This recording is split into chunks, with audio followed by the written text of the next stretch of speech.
আসসালামু আলাইকুম। আজকের ভিডিওতে আমরা কন্ট্রাক্ট অ্যাক্টের সেকশন 142 এবং 143 নিয়ে ডিসকাস করব। এখানে বলা হচ্ছে যে কন্ট্রাক্ট অফ গ্যারান্টির ক্ষেত্রে মিসরিপ্রেজেন্টেশন বা কনসিলমেন্টের মাধ্যমে কনসেন্ট আদায় করা হলে এর ইফেক্ট কী হবে। সেকশন 142-এ বলা হচ্ছে যে যদি কন্ট্রাক্ট অফ গ্যারান্টির ক্ষেত্রে মিসরিপ্রেজেন্টেশন ভুল বর্ণনা দ্বারা কোনো কনসেন্ট দেওয়া হয় ক্রেডিটর কর্তৃক, তাহলে এটা ইনভ্যালিড হবে, এটা ভ্যালিড কন্ট্রাক্ট হবে না। এরপরে সেকশন 143-এ বলা হচ্ছে যে যদি কনসেন্ট আদায় করা হয় কনসিলমেন্টের মাধ্যমে, কোনো কিছু লুকিয়ে, কোনো ম্যাটেরিয়াল সার্কামস্ট্যান্সের ব্যাপারে সাইলেন্ট থেকে যদি কনসেন্ট আদায় করা হয় কন্ট্রাক্ট অফ গ্যারান্টির ক্ষেত্রে বাই দ্য ক্রেডিটর, তাহলে এটা ইনভ্যালিড কন্ট্রাক্ট হবে।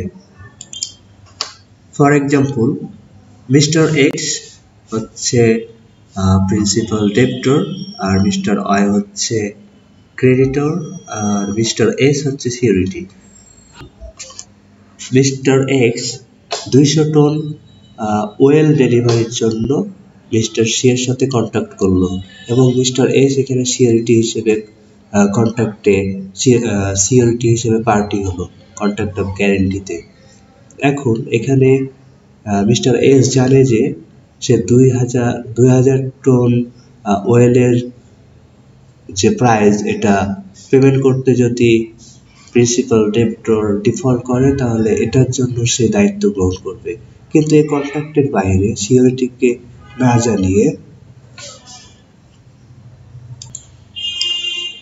প্রিন্সিপাল ডেপ্টর এবং ক্রেডিটর অন্য আরেকটি গোপন চুক্তিতে সম্মত হলো যে প্রিন্সিপাল ডেপ্টর ক্রেডিটরকে এক্সট্রা কিছু টাকা দিবে, 500 টাকা বা 5000 টাকা এক্সট্রা দিবে এই কন্ট্রাক্টের অংশ হিসেবে। এ ব্যাপারে মিস্টার এস দ্য সিকিউরিটি কিছুই জানে না, এখানে কনসিলমেন্টের মাধ্যমে তার কনসেন্ট নেওয়া হয়েছে। So this agreement is invalid. Thank you for watching. Please don't forget to subscribe. Thank you.